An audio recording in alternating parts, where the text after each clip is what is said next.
Vamos a desmenuzar este pasaje bíblico de Apocalipsis capítulo 2, versículos del 1 al 7, exclusivamente el mensaje a la iglesia de Éfeso. Tal vez en otra ocasión haya escuchado muchas veces un mensaje acerca de este pasaje en particular. Tal vez no vaya a ser diferente a lo que ya haya escuchado, pero lo importante es que en el momento en que podamos entender este pasaje, usted saque conclusiones necesarias para su vida y edificación. Dice así: escribe al ángel de la iglesia en Éfeso. 2 puntos, lea conmigo por favor. El que tiene las 7 estrellas en su diestra, el que anda en medio de los 7 candeleros de oro, dice esto. Siga hasta el 7 por favor. Yo conozco tus obras y tu arduo trabajo y paciencia, y que no puedes soportar a los malos, y has probado a los que se dicen ser apóstoles y no lo son, y los has hallado mentirosos. Y has sufrido y has tenido paciencia y has trabajado arduamente por amor de mi nombre y no has desmayado. Pero tengo contra ti que has dejado tu primer amor. Recuerda por tanto de dónde has caído y arrepiéntete y haz las primeras obras. Pues si no, vendré pronto a ti y quitaré tu candelero de su lugar si no te hubieres arrepentido. Pero tienes esto, que aborreces las obras de los nicolaitas, las cuales yo también aborrezco. El que tiene oído, oiga lo que el Espíritu dice a las iglesias. Al que venciere, le daré a comer del árbol de la vida, el cual está en medio del paraíso de Dios. Bien, varias cositas que podemos hablar en este minuto. Pero el mensaje central de este pasaje bíblico en particular, o el mensaje a la iglesia de Éfeso, ¿cuál es el reclamo principal? Lo que el Señor quiere que la iglesia atienda y entienda. ¿Cuál es eso de lo que acabamos de leer? El reclamo de Jesús diciéndole a su iglesia que ha dejado su primer amor. Hay muchas cualidades que el Señor va a resaltar y que son buenas, pero la principal petición que el Señor le hace a su iglesia en Éfeso, ¿verdad?, es la falta de amor que tienen en el presente respecto de esa primera vez cuando lo conocieron. Entonces, claramente es un mensaje a nuestra conciencia, ¿verdad? Ha pasado mucho tiempo del día en que usted se convirtió al Señor. Por lo tanto, revisar, escuche bien, las razones por las que hacemos las cosas concernientes al reino de Dios, es muy importante revisarlas. Revisar por qué trabajamos, por qué servimos a Dios. ¿Sabe por qué? Porque estas deben nacer de un corazón amoroso, lleno de gratitud, al que se entregó por entero para nuestra redención. Podríamos servir a Dios de varias maneras, que aparentemente podrían verse apropiadas, pero en lo íntimo, tener intenciones equivocadas. Pero ¿quién las puede discernir si no solo el Señor? Podemos servir a Dios por interés. Muchos sirven a Dios de esta manera, pensando de que siendo fieles, Dios adquiere una deuda con ellos. Y yo escuché a muchos pastores en mi infancia. Yo me crié en la iglesia pentecostal y no quiero ser peyorativo con nuestros hermanos pentecostales, porque nuestros hermanos pentecostales son nuestros hermanos. ¿Amén? Y lo decimos categóricamente, son nuestros hermanos. Pero muchos de ellos, yo los oí en mi crianza. Yo fui pentecostal muchos años y decían, bueno, yo me merezco el cielo porque voy toda la semana. Voy a las Dorcas, voy aquí, allá y todo, y estaba toda la semana. Y yo también en un tiempo lo creí. Y es más, una vez el pastor enfermó, recuerdo muy bien, y el Señor estaba en la obligación, o era lo que se entendía del mensaje, de lo que hablaban, que Dios estaba en la obligación de sanarlo porque él era su siervo.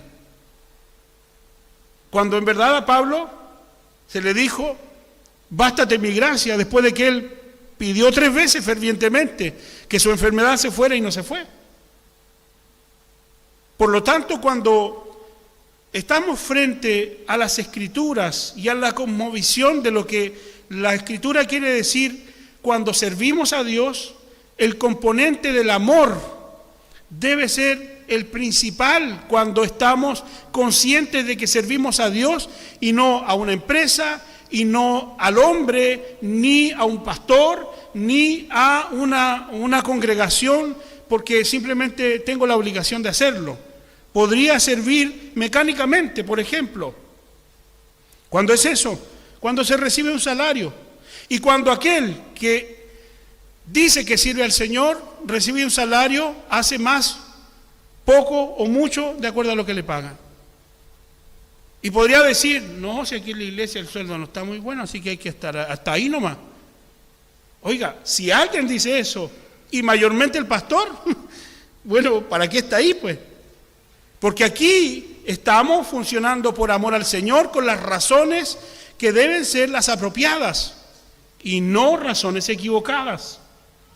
Por lo tanto, ¿se podría servir mecánicamente? Sí. Y lo va a encontrar en la boca de todos aquellos que trabajan y que hacen lo menos posible. En el trabajo secular, aquel que es malo para el trabajo se anda escondiendo, se va al baño a chatear, y usted sabe las técnicas chilenas que se usan para poder sacar la vuelta. Esa es la frase que denomina a aquellos que no son buenos para el trabajo.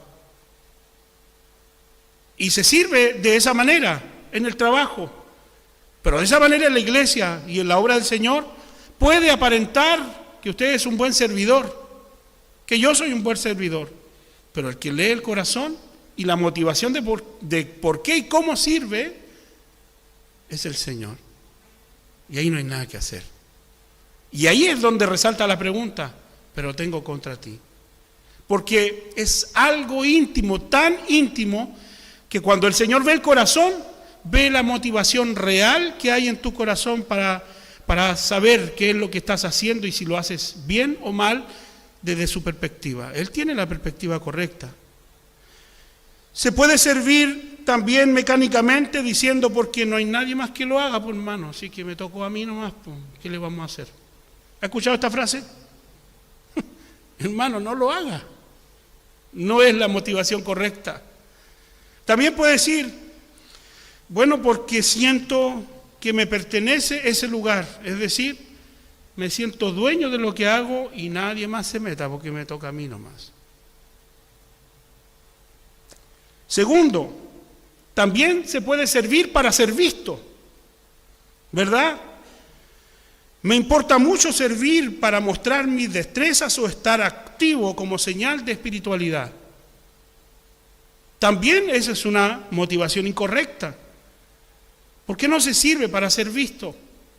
No servimos para esto, que aunque los hermanos hagan grabaciones, como ayer fue, vieron a su pastor nadando ahí en una tabla de surf azul con los niños, pero los hermanos lo grabaron. Yo no dije, hermana, por favor, suba esa obra de arte. me veía bien chistoso y lo vieron, ¿cierto? Pero hacer las cosas para ser visto es una motivación incorrecta, que aunque se haga el servicio, si yo busco esa motivación, inmediatamente la iglesia lo discierne y cuanto más el Señor. Por lo tanto, ya no es servicio, está ganando popularidad o está queriendo adquirir un nombre en medio de lo que hace. Por lo tanto, hermano amado, también podría servir con una mala motivación si es lo que busca el ser visto. Tercero, servir como un simple activismo, porque hay que hacerlo. O sea, venir a la iglesia hay que venir, pues, y hay que ir, pues. O sea, ¿es la real motivación por la cual usted está hoy sentado aquí en la casa del Señor? ¿Se le convirtió en una rutina? Porque el domingo no tengo otro panorama. Hermano, estamos en temporada de verano, todavía están abiertas las playas, váyase a la playa. Puede ir al cine o a cualquier otro lugar, Pero el venir a la casa del Señor tiene que tener la motivación correcta. Y esa motivación correcta no puede ser simplemente activismo religioso. O también se convierte en activismo el venir a la iglesia simplemente porque el pastor le dio una orden. Es que el pastor me dijo que tenía que venir, y yo estoy aquí porque el pastor me mandó. Hermano, ¿cuántas veces se ha escuchado eso? No, hermano, servir a Dios va mucho más allá que la orden de alguien. La iglesia tiene este programa y yo estoy cansado, pero hay que ir nomás. ¿Cuántas veces usted y yo hemos estado cansados? ¿Y por qué venimos? ¿Solo por obedecer al programa? ¿O porque a pesar de estar cansado sigue teniendo gratitud? Entonces, la motivación correcta debe ser discernida desde su perspectiva, porque usted no se puede engañar a sí mismo. Por lo tanto, entrando en el texto mismo, vamos a encontrar que el Señor lo ve todo y comienza a decirle a la iglesia de Éfeso, capítulo 2, versículos 3 al 6, dice: yo conozco tus obras. ¿Quién lo dice? El Señor. Por lo tanto, el Señor conoce lo más profundo de su corazón respecto de lo que hace. Amén. Amén, hermanos. Yo conozco tus obras, le dice el Señor. Se lo está diciendo no solo a la iglesia de Éfeso, ahora a usted. ¿Qué le dice el Señor? Yo conozco tu arduo trabajo y paciencia. La paciencia se traduce en sufrimiento, padecimiento. La paciencia de Cristo es su calvario, su sufrimiento por la cruz, por el ministerio. Por lo tanto, aquí el Señor está reconociendo el sufrimiento de los creyentes de Éfeso. En el contexto que ya lo explicábamos, ¿verdad? Según Pedro, están viendo los hermanos un sufrimiento atroz, persecución horrible, grandes dificultades a la cristiandad del primer siglo. Y el Señor, ¿qué les dice? Yo conozco tu arduo trabajo. ¿Era flojera la que la caracterizaba esta iglesia? Era una iglesia trabajadora. Yo le pregunto, ¿somos una iglesia trabajadora? Ya, pues, hermano. Si esto no es un stand-up comedy, eso, para eso está el festival. ¿Se siente un trabajador del Señor en la iglesia? ¿Pero cuántos dicen amén? ¿Un 10%? Porque los reales trabajadores son los que están comprometidos. ¿Se siente comprometido verdaderamente con la casa del Señor y la obra de Dios?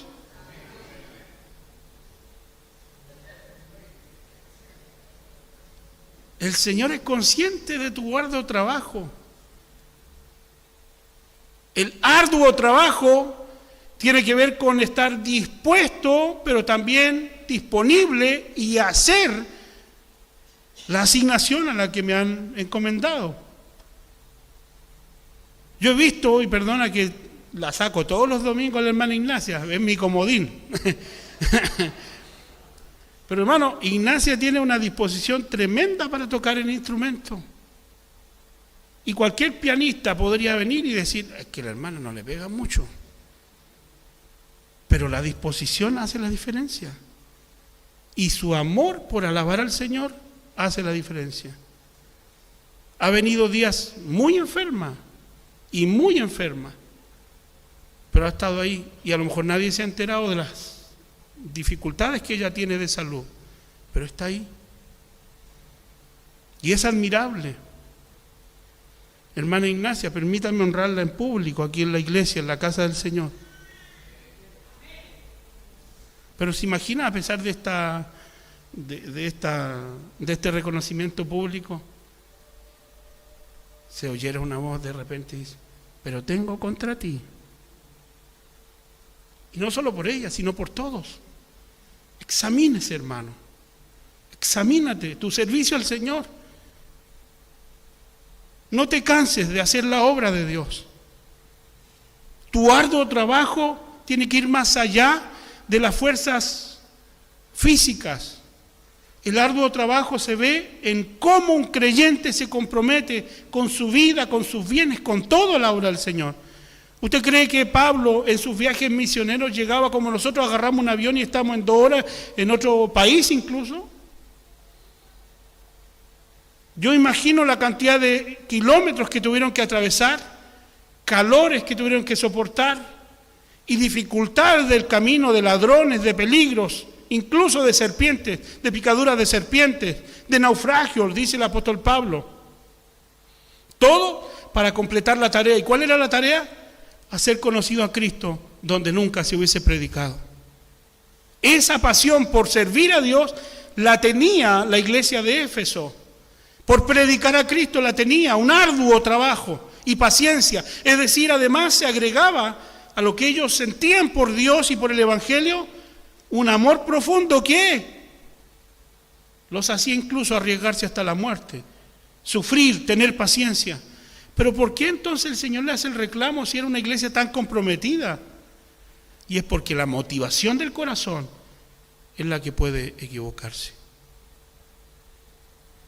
Segundo, dice que no soportas a los malos, es decir, puedes discernir.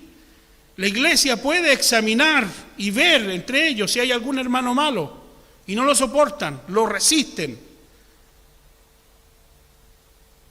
En las iglesias ocurre eso, que hay hermanos que se convierten, en vez de edificadores, se convierten en destructores de la obra del Señor. ¿Ha conocido alguno de aquellos, de aquellas? Personas que no están nunca de acuerdo con algo y que los resultados de su ministerio han sido de oposición a los pastores, a los diáconos, a las iglesias completas. Y en vez de hacer avanzar la obra de Cristo, se vuelven en piedra de tropiezo para el avance de la obra. A ellos se les consideran malos hermanos. Y esa clase de hermanos, la iglesia de Éfeso sí los pudo discernir. Yo recuerdo mucho cuando Pablo le dice a Tito, y días atrás hemos tocado, cuando tocamos la carta de Tito en el estudio también, en el capítulo 3, dice al hermano que se opone y cause división, si ya lo amonestaron una y otra vez, ¿qué dice? Deséchalo. Es decir, que se vaya de la iglesia. Y usted va a decir, pastor, pero ¿cómo vamos a andar echando a la gente? Vamos a quedar vacíos. Es que no se trata de echar a las personas, pero discernir aquí. Le dice el Señor a la iglesia de Éfeso, y tú has sabido reconocer a los malos y no los soportas. Otra cosa, que son cualidades buenas que la iglesia de Éfeso tiene. Tercero, has probado a los que se dicen ser apóstoles y no lo son, y los has hallado mentirosos. Es decir, el mismo problema que estamos viviendo en este tiempo, aquellos pseudoapóstoles que se han levantado en este tiempo, en aquella época ya lo sabía. ¿No es algo nuevo? ¿Y qué hizo la iglesia de Éfeso? Lo supo reconocer, porque esos falsos apóstoles lo único que hacían era usar como mercadería a la iglesia, es decir, medios de prosperidad, utilizando a la iglesia para llenarse de riquezas que sacaban de la esquirla de la propia iglesia, es decir, de las ovejas del rebaño del Señor. Juan le dice a la iglesia de Éfeso, pero en inspiración, como mensaje de Jesucristo, Jesucristo hablándole a la iglesia de Éfeso y diciéndole, ¿y has sabido reconocer a los que se dicen ser apóstoles y no lo son? Y los has hallado mentirosos. ¿Qué es eso? Discernimiento. Porque no porque tenga una credencial es un buen pastor, no porque tenga un título es un buen apóstol. Ya el ponerse el título de apóstol es antibíblico. Y hay muchos apóstoles en este tiempo. Por lo tanto, saber reconocer esas diferencias bíblicas, escriturales, es muy importante. Y la iglesia de Éfeso tenía esta gracia de discernir y poder probar a aquellos que se decían apóstoles. Cuarto, has sufrido y has tenido paciencia. Es decir, una vez más, el Señor le dice a la iglesia que sí ha sabido soportar, que sí ha sabido estar estoica frente a la dificultad de la persecución. Los sufrimientos de la primera iglesia no fueron menores. Son sufrimientos de escarnio, sufrimientos de tortura, sufrimientos gravísimos que ninguno de los que estamos en esta sala ha experimentado, porque no hemos experimentado esa clase de persecución religiosa. Pudo haber tenido alguna persecución política o de otro tipo de persecuciones, pero nunca en nuestro país se ha dado una persecución religiosa tan descarnada como los hechos bíblicos. Sin embargo, en otros países, y ya lo hemos dicho muchas otras veces, hay persecución abierta contra cristianos quemando iglesias. En México ya vio usted cómo es que al atrapar a un narcotraficante de gran monta, la venganza en contra del propio pueblo y su propia nación, de los narcotraficantes, ha ido prácticamente a hacer una guerra civil, ¿verdad?, entre aquellos que ejercen la fuerza injustamente. Queridos hermanos, vemos cómo el mundo se quema, vemos cómo el mundo se enciende, y todo lo que allí hay es egoísmo. Simplemente el deseo de ser o el más fuerte, demostraciones, ¿verdad?, de poderío bélico, o simplemente el que dice y las cosas se hacen.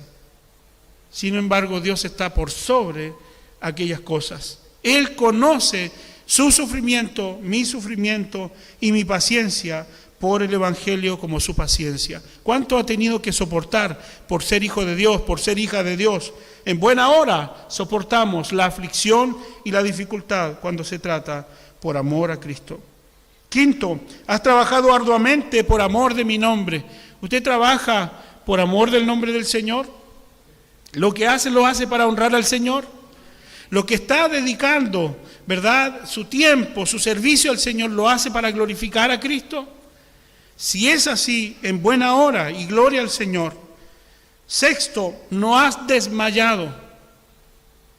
Eso que es importante. ¿Cuántos han entrado en alguna vez de su vida en un cansancio profundo? En un agobio que ya no le dan fuerzas para seguir adelante. Y estoy refiriéndome no solo a la contienda diaria, sino al servicio al Señor. ¿Cuántos han abandonado la carrera? ¿Cuántos han pensado, por lo menos, pensarlo, en decir, no, sabe que yo llego hasta aquí nomás en esta iglesia? Me tiene aburrido el pastor. Todos los domingos nos reta. ¿Hasta cuándo se va a cabrear? ¿Eh? Sí, pues dice la hermana Tatiana, a mí. Bueno, hasta que aprenda, por hermana. La reprensión tiene ese objetivo. Si no es un deporte el que hago yo. Predicar es difícil. Lo compartía con un hermano. ¿Cómo preparamos el mensaje? Bueno, desde las Escrituras y en buena hora. Que si el Señor nos reprende por las Escrituras, es el Señor y no es el pastor. Yo te voy a decir, es que usted elige. Bueno, no hay nada que hacer, pues, hermano, es la palabra. Y la palabra siempre traerá edificación a nuestro corazón. No has desmayado. Es una virtud. No nos cansemos, pues, de hacer bien, porque a su tiempo segaremos si no desmayamos. No desmaye. Pídale fuerza al Señor. Aguante hasta el final. Que sus ojos se cierren y el último aliento cuando fallezca sea nombrar a Jesús como su Señor y Salvador. Que su anhelo sea alcanzar ese momento glorioso, ¿verdad?, de encontrarse con el Maestro. Amados, finalmente la última cita del versículo 6 dice que aborreces las obras de los nicolaitas. Esa es la última característica positiva que el Señor encuentra en esta iglesia. Y le dice, pero tienes esto, que aborreces las obras de los nicolaitas, las cuales yo también aborrezco. No hay mucha información de los nicolaitas, pero muchos dicen que era un discípulo de Jesús que se desvió de tal forma que incluso pudo haber creado una especie de secta gnóstica en donde habían desórdenes sexuales como parte de la adoración. Es decir, los seguidores de Nicolás o los conocidos nicolaitas era un grupo religioso que tenían prácticas sexuales incluidas dentro del culto. Por lo tanto, el Señor le dice a la iglesia de Éfeso, parecía ser algo común en la época, una mistura, es decir, una fusión entre el evangelio puro del Señor con las prácticas paganas de los pueblos de Asia. Y se juntaron, y en la iglesia lo que hacían era una fiestoca que incluía incluso problemas sexuales, libertinaje sexual. Por lo tanto, amados hermanos, el Señor le dice a Éfeso, y Éfeso se caracteriza por no incluir esas prácticas en la iglesia, es decir, las aborrecieron, las dejaron fuera y no permitieron que la iglesia, esa influencia, ¿verdad?, de libertinaje pudiera entrar a la congregación. Por lo tanto, es otra característica que alaba el Señor de esta iglesia. Pero ¿qué es lo que le pide el Señor a la iglesia de Éfeso? Le dice, lo primero, has dejado tu primer amor. ¿Cómo se traduce esto? Has dejado tu primer amor. Yo le pregunto, ¿qué primer amor el Señor está reclamando aquí? La primera novia que tuvo. Mi hermano decía, pucha, yo en el nombre de mi señora otra va a tener que ir a buscar a la primera. ¿Es eso? ¿Has dejado tu primer amor? ¿Se refiere a qué? ¿A quién? A Cristo, el amor a Cristo, ¿verdad? O sea que en el caminar podríamos abandonar ese amor que nos conecta con Él. Por aburrimiento, por cansancio, por desobediencia, ¿por qué otra cosa? Por rutina. Uy, ya llevo tantos años en la iglesia. El hermano Bernabé se habrá cansado de servir al Señor, de amar a Cristo. Vamos a cumplir 90 años. Pero es toda una vida sirviendo y amando al Señor. ¿Puede variar ese amor para con el Señor? Claro que sí, pues si no el Señor no nos estaría reclamando. Abandonar a Cristo aún estando presente. ¿Sabe usted cuál es el problema de los matrimonios? Y escúcheme bien los que están en matrimonio. Yo sé que usted tiene a su esposa y a su esposo en su corazón, muy profundamente arraigado. ¿Y sabe qué lo mantiene comprometido? Es ese lazo profundo de amor y admiración que siente por él y por ella. Pero apenas usted deja abierto un espacio y comienza a ver a la vecina como más atractiva que su esposa, su corazón se comienza a dividir. Y el fenómeno que ocurre ahí, ¿sabe cuál es? Es que usted está debatiéndose entre dos amores, que es lo que le pasa a los cristianos cuando hablamos de Cristo y nuestra vida cotidiana. Cuando el Señor reclama su primer amor, está hablando de la primacía que Él necesita que haya en su corazón, porque eso hace que sus preferencias sean distintas a buscar la voluntad de Dios. Y ahí nos incluimos todos, incluso el pastor. Y no soy mejor que usted en esto. Dejar el primer amor hacia el Señor significa abrir el corazón a otras alternativas que ocupen su lugar. Podemos seguir trabajando, podemos seguir sufriendo por el Evangelio, podemos hacer muchas otras cosas, pero que finalmente se pueden traducir en simple activismo religioso. Lo que Dios requiere es que usted vuelva a centrar y a cerrar todas las puertas de aquellas que ha abierto al único que merece su amor absoluto, que es Cristo el Señor. Amado hermano, amada hermana, si esto le resuena a sus oídos, y una vez más el Señor lo repite, tengo contra ti que has dejado tu primer amor, ¿qué es lo que tiene que hacer? Aquí dice, recuerda por tanto de dónde has caído. Es decir, desde dónde estabas, en qué posición estabas cuando me amabas al principio. ¿Qué hacías? ¿Cómo pensabas? ¿Qué decisiones tomabas por causa de mí? De ahí caíste. ¿Y en dónde estás ahora?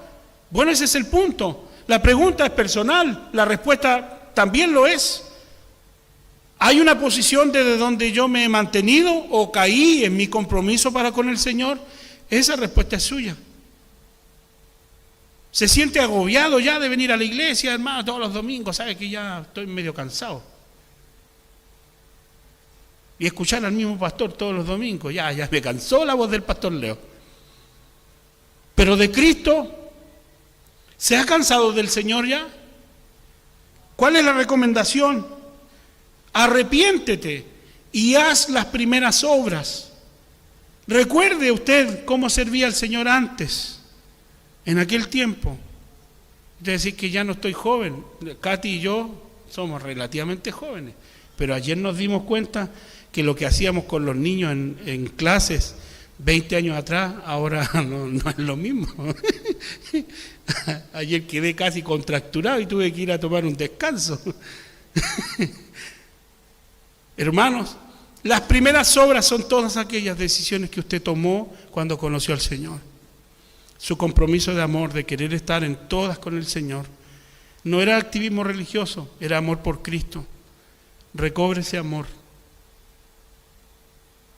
Y ¿sabe qué? Se nota mucho en todas las cosas que hacemos. Cualquiera podría manipular económicamente este llamamiento. Pero todo lo que hacemos, cuando tiene un compromiso, realmente se ve reflejado en las acciones que son el resultado de sus decisiones personales. El Señor conoce mi corazón y el suyo. Para finalizar, si no, vendré pronto a ti. Esta es una advertencia clara y grave. Quitaré tu candelero de su lugar. ¿Sabes lo que significa esto? Quitaré tu candelero de su lugar si no te hubieres arrepentido. El versículo 2:1, el 1 por favor, dice: escribe el ángel de la iglesia en Éfeso, el que tiene las 7 estrellas en su diestra, su mano derecha, y el que anda en medio de los 7 candeleros de oro, dice esto. Es todo lo que hemos examinado. Y el jueves recién pasado yo les decía a los hermanos, ¿quién es el que camina entre los 7 candeleros de oro? Es el Señor. Y a mí me parece mucho que el Señor camina en medio de su iglesia, por lo que dice aquí. Y si es figurativo o es algo que el Señor lo dice de manera simbólica aquí en este libro, yo prefiero entenderlo y no torcer la palabra, pero sentir que Jesucristo camina entre nosotros.